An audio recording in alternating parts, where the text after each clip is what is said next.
Hi friends, ఈరోజు అయితే మేము కొత్త ఫ్రిడ్జ్ కొన్నాము. చూసేయండి, చూపిస్తాను. చాలా అంటే చాలా బాగుంటుంది సమ్మర్ సీజన్ కాబట్టి. హాయ్ హాయ్ అండి, అందరూ బాగున్నారా? నేనైతే బాగున్నానండి. ఇన్ని రోజులు వీడియో పెట్టకపోవడానికి కారణమైతే అసలు మా దగ్గర అయితే నెట్వర్క్ ఉండట్లేదండి, ప్రాబ్లం అవుతుంది. అయితే ఎండాకాలం ఇట్లా గాలి దుమారాలు వస్తాయి, కరెంట్ లేక నెట్వర్క్ ప్రాబ్లం అవుతుంది. అందుకనేసి వీడియో పెట్టడం లేట్ అయిందండి. ఇంకా చాలా రోజులు అవుతుంది కదండి ముగ్గులు చూపించక. ఈరోజైతే చూసేయండి, ఒక 2 ముగ్గులు చూపిస్తాను. నచ్చితే నచ్చినాయని కామెంట్ చేయండి. ఇంకా మన చెట్టు అయితే ఇంటి చుట్టూ ఖాళీ స్థలం ఎక్కువ ఉండటం వల్ల మేము మల్లె చెట్లు పెట్టుకున్నామండి. చాలా అంటే చాలా పూలు పూశాయి. అసలు ఇవి సిటీలో అయితే ఎన్ని డబ్బులు అవుతాయో ఇవి కొనడానికి, కానీ మా పల్లెటూరులో మాత్రం అలాంటి ఇబ్బంది ఏమీ లేదండి. ఇంకా అలా నాటామంటే ఇన్ని పూలు ఈజీగా వస్తాయి. చూసేయండి, ఎంత సంతోషంగా ఉంటుందండి. ఇలా పూలు మన ఇంట్లోని పెంచుకొని మాల కట్టుకొని పెట్టుకోవడం అంటే అసలు చాలా అంటే చాలా సంతోషంగా ఉంటుంది మాకు కూడా. ఇంకేంటంటే ఈ చెట్టుని ఒకసారి కట్ చేసాము. కట్ చేసిన తర్వాత ఇంకెక్కువ పూలు వచ్చాయి.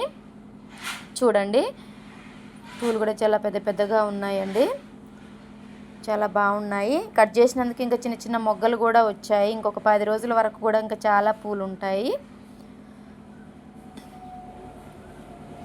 చూడండి, నాకు కొంచెం అందట్లేదు, పైకి ఉంది, అట్లనే క్లారిటీగా తీయలేకపోయాను. మల్లె చెట్టు అంతాను చాలా పెద్ద చెట్టు కూడా, మల్లె చెట్టు అయితే చూడండి ఎంత బాగున్నాయో అసలు. మల్లె మొగ్గలు ఒత్తుగా పూశాయి, గుత్తులు గుత్తులుగా. ఇంకా కొన్ని తెంపాను పొద్దున్నే, పెళ్ళికి వెళ్ళడం ముందనేసి తెంపాను. ఇగో ఇన్ని పూలు పూసాయండి. ఇంకా ఈ టెంపుల్స్ దగ్గర అయితే పూలు లేని చెట్లు లేని చోట్ల అయితే ఇవి ఒక 300 విలువ చేస్తాయండి, అన్ని పూలు ఇవి. ఇంకా అన్నీ కట్టాను, మాలగా కట్టాను. ఇగో నాకెందుకో కానీ కొంచెం మొగ్గలుగా ఉన్నప్పుడు కంటే ఆ మొగ్గలు పూలు పూస్తేనే మాల కట్టి పెట్టుకుంటే ఇష్టం అండి. ఎందుకంటే ముద్దగా ఒత్తుగా ఉంటాయి కాబట్టి. మొగ్గలైతే ఎక్కడెక్కడ విడివిడిగా ఉంటాయి, అట్లా కూడా కట్టుకుంటాను. కానీ కొంచెం ఎందుకో ఇట్లా ఇష్టం నాకు, అందుకనేసి ఇలా కట్టుకున్నాను. కొంచెం పెద్దగా అయినాయి. ఇంకా మన ఇంటి ముందు గులాబీ చెట్టు అయితే ఇలా ఒక పువ్వు పూసిందండి. ఈ సమ్మర్ కాబట్టి కొంచెం చాలా తక్కువ సైజు, చిన్న సైజులో పూసాయి. ఇవైతే విచ్చక ముందే మన మందార చెట్టుకు పూలు చూడండి. పింక్ కలర్ ఒకటి చిన్న మందార, వైట్ మందార, 2 చిన్న చిన్న మందారాలు చూడండి ఎంత చక్కగా ఉన్నాయో. పొద్దుటిని చూస్తేను పూల చెట్లు ఇంటి ముందు ఉంటే చాలా హ్యాపీగా ఉంటుందండి. ఎందుకంటే లేవగానే పూల చెట్లను చూస్తాం కదా మనము, చాలా అంటే చాలా సంతోషంగా ఉంటుంది. మీరే చూసేయండి. ఇంకా అలా ఉన్న వాళ్ళకి అయితే తెలుస్తుంది. ఇట్లా ఇంటి ముందు చెట్లు పెట్టుకొని రోజు పూలు చూసుకునే వాళ్ళకైతే చాలా చాలా సంతోషంగా కూడా ఉంటుంది. చూసేయండి, ఇంకా అందులో 2 కలర్స్ ఉన్నాయి కాబట్టి ఇంకా సంతోషంగా ఉంది పూలు చూస్తుంటేను.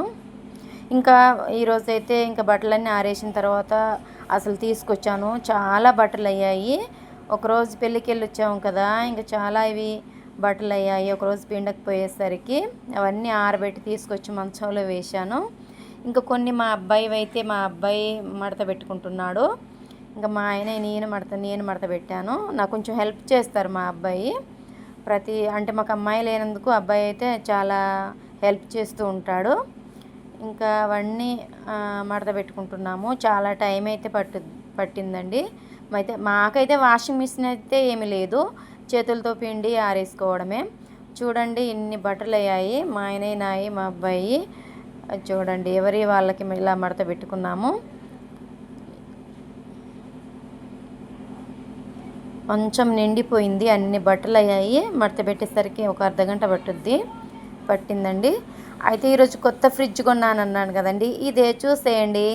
అసలు ఫిల్టర్ అంటే అది కెమికల్ ఫిల్టర్ అయ్యి కొంచెం అది తాగినా కూడా హెల్త్కి అంత మంచిది కాదండి. చూడండి, ఇవైతే కుండ అదే ఫిల్టర్ చేసుకుంటుంది, కరెంట్ అవసరం లేదు, ఎక్కువ రేటు కాదు, ఇంకా ఎలాంటి జబ్బులు రావండి. వెనకటి కాలంలో చక్కగా కుండ నీళ్ళు తాగిన వాళ్ళే ఆరోగ్యంగా ఉన్నారు కదండి. అందుకనేసి మనం కూడా, మేమైతే ఫ్రిడ్జ్ ఉంది కానీ ఫ్రిడ్జ్లో నీళ్ళు తాగడం చాలా తక్కువ అండి. ఎవరైనా వస్తే వాళ్ళకైతే మంచినీళ్ళు ఇస్తాం ఫ్రిడ్జ్లో నీళ్ళు, కానీ మేమైతే మాత్రం కంపల్సరీగా కుండలో నీళ్ళే తాగుతాము. చూసేయండి, నేను తీసుకొచ్చాను, 100 రూపీస్ అయింది కుండ. ఈ చిప్పకైతే రూ. 20 చూసేయండి, కొత్త ఫ్రిడ్జ్ అన్నాను కదా. ఇలాంటి కుండలో నీళ్ళు తాగడం ఎంతమందికి అలవాటో కామెంట్ చేయండి. బాయ్, ఉంటాను ఫ్రెండ్స్.